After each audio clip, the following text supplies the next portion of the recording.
Hey YouTube, it's Grace, and in this week's video I'm going to be building a custom-sized bookshelf to display a bunch of my paintings. If you saw my video about kind of renovating and fixing up this room behind me, then you'll know that I have been storing my paintings on the ground leaning against the wall for basically forever. And I just wanted a nicer way to store them, but I also didn't want to buy something cheap from Amazon. I wanted to learn how to build something nice for myself. For the first time in my life, I learned how to use an electric sander. I learned how to use stain. I learned how to varnish something. I also learned a lot of patience because this project took ages, but the finished result turned out really cool and I'm really excited to show you, so let's get into it. All right, today is the day. It's the weekend after finals, so I finally have a big chunk of time to make a bookshelf. Hopefully it's gonna go somewhere in this area. If you saw my art room renovation video, you'll know that I bought all this wood at Menards. It's kind of just been sitting in my garage since then. Now, have I ever built anything in my entire life? No. However, I have a lot of determination and inspiration, and also my dad to help me. So hopefully the combination of those three things will lead to a success. This is the little map thing that I made. I don't know if it makes sense to anyone else, but it makes sense to me, so that's all that matters. So we're gonna start with the longest pieces, which are gonna be like the sides of the bookcase slash painting case, I guess you could call it. And those are gonna be 6 feet long.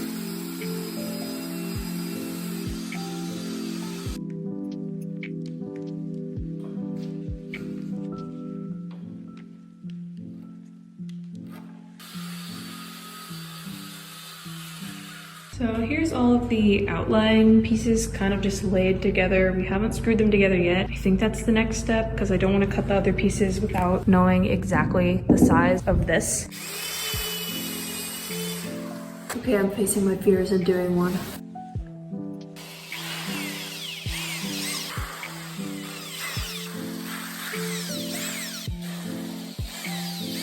A grand reveal.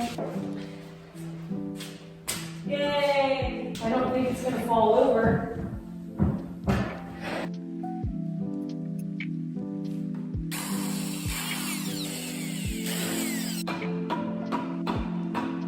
Okay, here's an update. I kind of had to switch some things around, like this part here. I kind of mirrored it because the wood was a little bit warped and it wouldn't have worked, but it works pretty good now. So all that's left is we need to cut a piece for here, here, and here.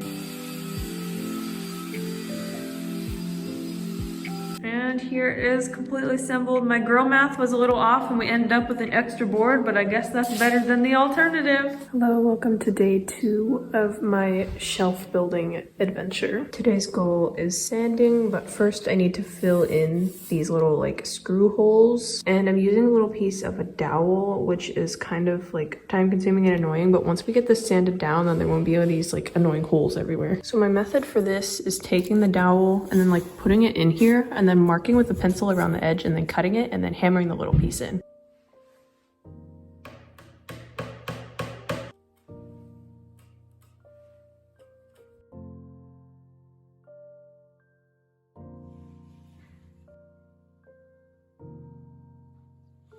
You know what? I think I'm kind of getting the hang of it because this, it's a lot more flush and it looks a lot better than up here. So to give you a better example of the difference this makes, this is the before and this is the after, minus sanding or anything. And I just looked at the timestamp on my video and it only took me 10 minutes to do these 3. Now it's time for sanding.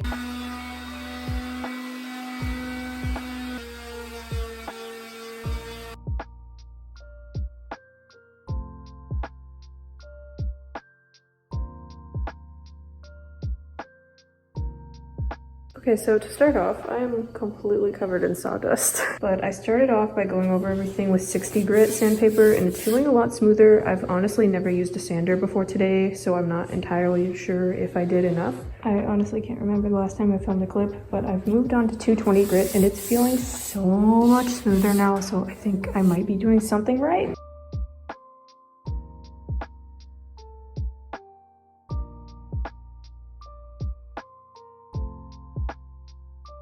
And after 7 hours of working today, here is a progress check. It's so much smoother, so I finished sanding rounded off the edges and filled in most of these like screw holes with the dowel. Went through all the sandpaper, all while, you know, learning how to use a sander, which I think I did a pretty good job. Grateful for these, because otherwise I would have inhaled all of that sand. But realistically, I think my lungs are the only thing that's not covered in sawdust. Even my hair looks so bad.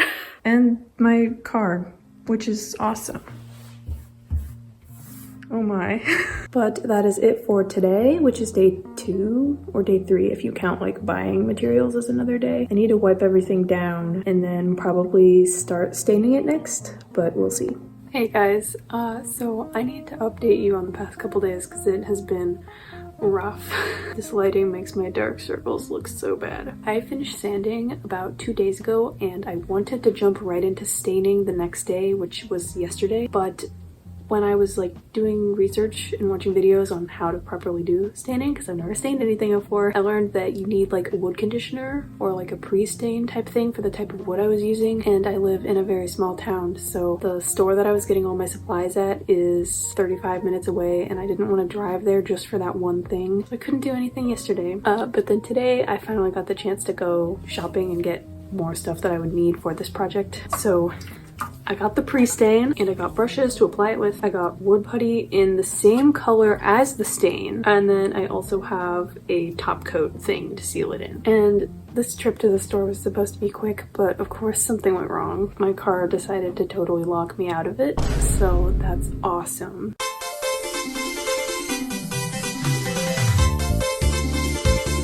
About a year ago, I got hit by an uninsured driver and no one was hurt thankfully, but like my driver's side door was just so screwed up, and the car fix-it place has done a very terrible job actually fixing the problem, so things just keep going wrong. But thankfully everything is sorted out now. I have all the supplies, but then I realized it is definitely too cold to be staining the shelf in my garage, so I'm waiting for my dad to get home so I can take it down to the basement and stain it there. It is too heavy for me to move by myself safely, so successfully moved it to the basement. And here's the pre-stain. This is going on much easier than I feared it would.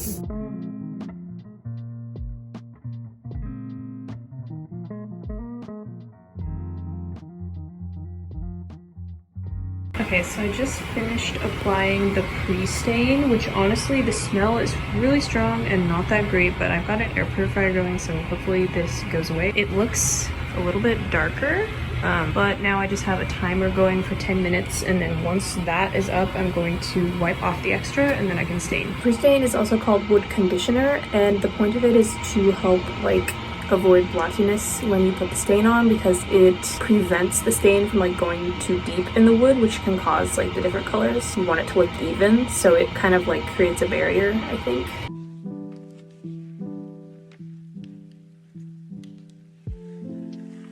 Okay, my timer just went off, so I went ahead and used old rag to wipe off the extra conditioner, and now it's time for staining. I watched a YouTube video, so I clearly know what I'm doing. Okay, progress check. I'm not sure how much of this I'm actually going to be able to record because it is taking all of my attention and both hands, and setting up a tripod kind of, you know, takes my hands. But all I'm doing is taking this rag, dipping it in there, and then just rubbing it all over this. It's pretty simple.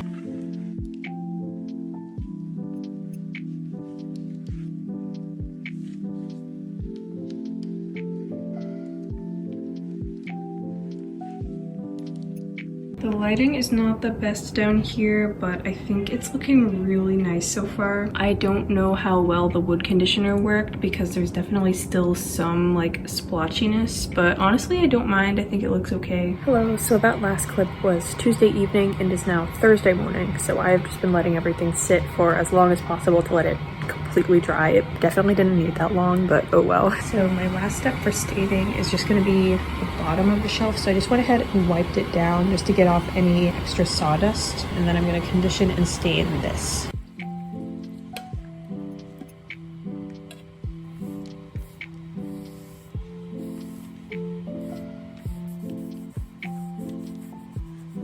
Next step for this painting shelf is the backing.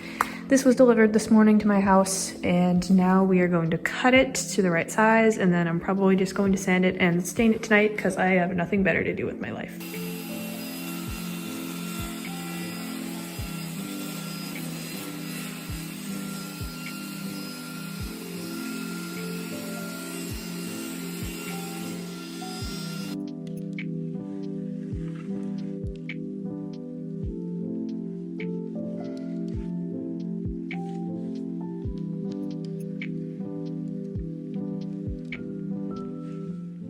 I ended up using a lot more stain than I thought I was going to need for this. Thankfully, I have like so much, it's not even funny, but yeah, I don't know what the issue was. Maybe I should have sanded it more. I am planning on staining the other side of this tomorrow, but I need to let it dry first, so I will see you then.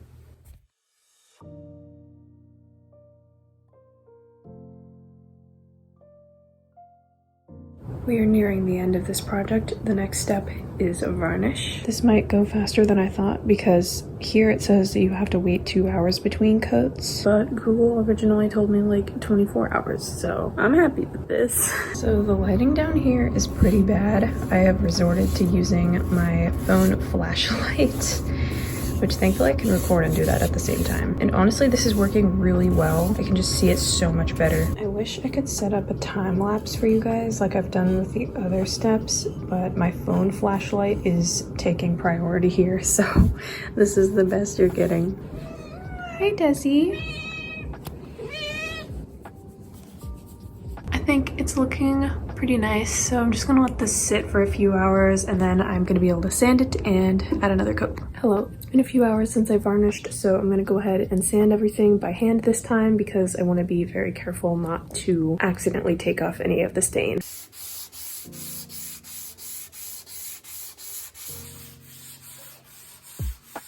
Finished sanding and then wiped down this to get all the dust off, so now one more coat of varnish and we'll be done with this part. And now that I've varnished the actual shelf, it's time to varnish this back panel. It's currently a bit on the cold side outside and also very windy. So I wish I could do this inside, but I also have cats I need to be cautious of, and I feel like they would definitely step on this. Hopefully, as long as I give it some extra time to dry, it'll be okay. I can almost see my breath out here, so that's not great, but oh well. And time jump to a few hours later. This is totally dry, so I'm gonna go ahead and sand it with some super fine grit sandpaper and then add another coat.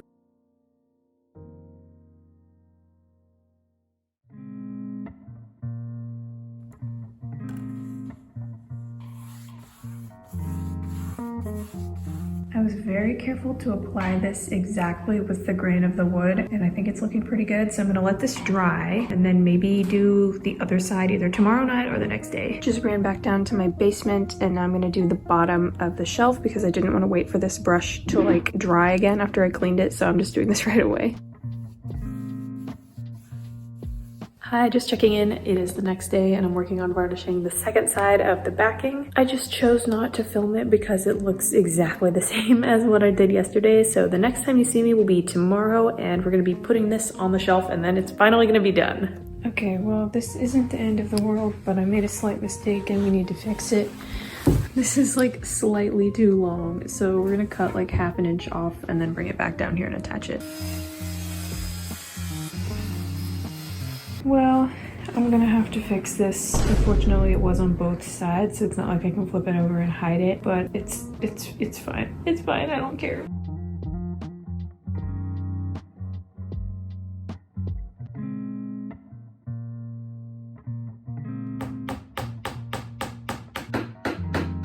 Okay. And now for the moment we've all been waiting for.